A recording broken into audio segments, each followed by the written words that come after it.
Jirtu Eenyu Jimmaa jirtu Ajaan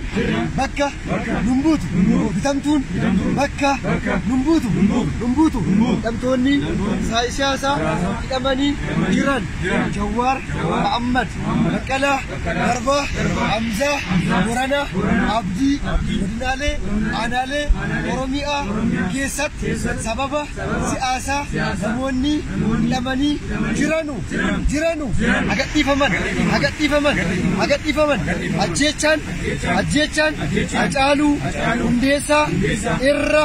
qaqqabe namni qaamni itti gaafatamummaa fudhatu jabaatee ifa nuufa ba'u mootummaan nama nyaataan ergama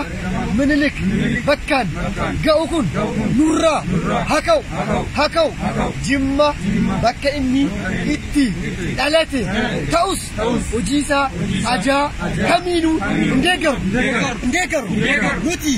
akkuma qeerroo godinaalee Oromiyaa hunda keessa nutis ni morminaan namootaan 5-10 qarshiin bitamtee Jimmaan bakka buune jettu nuyi bakka hin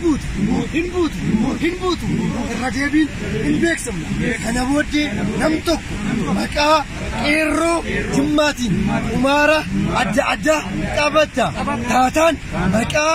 qeerroo Jimmaa balleessita taanaan lubbuu keetiif itti gaafatamnu sagaleen kun sagalee